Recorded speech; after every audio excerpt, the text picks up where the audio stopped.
I'm Lisa Thomas. I'm a licensed marriage and sex therapist, and I'm here today to talk to you about if you've gotten ghosted after being unable to perform after having a bout of erectile dysfunction on a date, what you should do.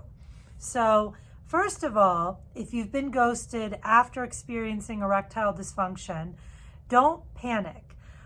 Just know that there are treatments, there are things we can work on together. I don't want you to give up dating or give up on putting yourself out there. So, number one, you're human.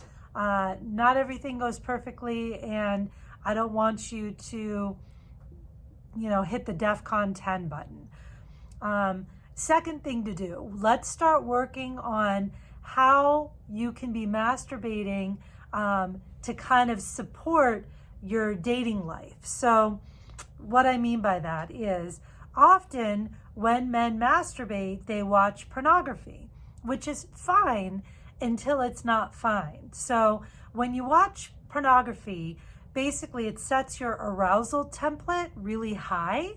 So you need a very high level of arousal in order to get and keep an erection and in order to ejaculate. When you're dating, you kind of want your arousal threshold to be not too low, but not so high that you can't get aroused by a person in the room with you. So I recommend that masturbate to either still pictures or to use of fantasy in your head. Don't masturbate with pornography every single time you masturbate, because it sets your arousal threshold too high.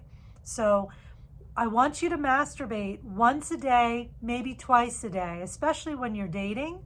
Before you get ready to go on a date, I want you to masturbate and ejaculate so that when you go to maybe have sex on your date, see if you get lucky, I don't know, no guarantees, but if you do, I want you to have ejaculated within 4 to 6 hours before the date. That way you'll last a little bit longer. And with regards to your erection, when you masturbate, I want you to practice what's called gaining and losing erections for quality erections. So basically you're going to start masturbating until you have a good erection. Stop masturbating and let it die down. Let the erection die down. And then start masturbating again. So you start masturbating again, you get an erection, and then you stop masturbating, let your erection subside, die down.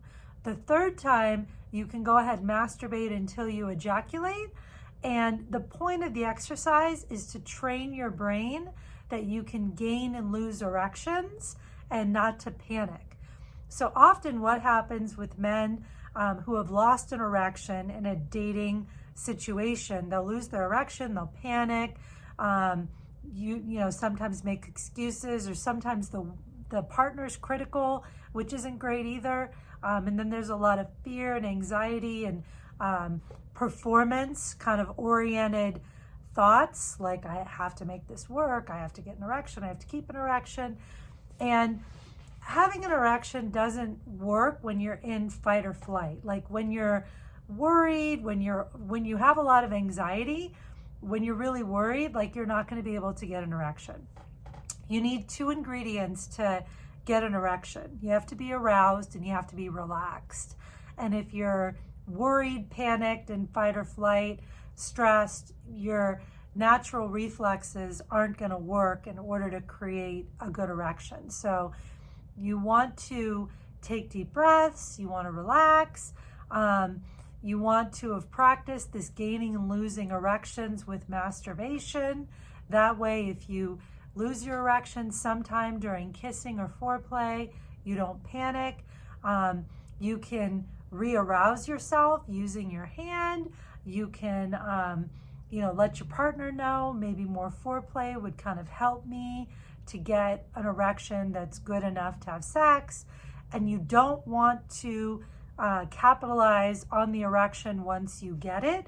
You want to kind of slowly work into having intercourse. So make sure there's plenty of kissing and enough foreplay so you have an erection that's good enough for sex. Because a lot of times guys will get that first erection, and because they're panicked, they'll kind of rush into sex, and then they realize the erection isn't quality enough to be able to have sex for the whole time. So slow down, lots of kissing, lots of foreplay. Don't drink too much. 1 or 2 drinks of alcohol, maybe to kind of relax you, but more than 2 drinks probably is going to work against you. That's kind of where the term whiskey dick comes from. So don't drink too much, and try to make sure that you don't rush through kissing and foreplay. If you have more questions or comments, please drop them in the comments down below. Subscribe to my channel, like my videos. I'll make more videos, and hopefully this information was helpful. All right, see you next time. Bye.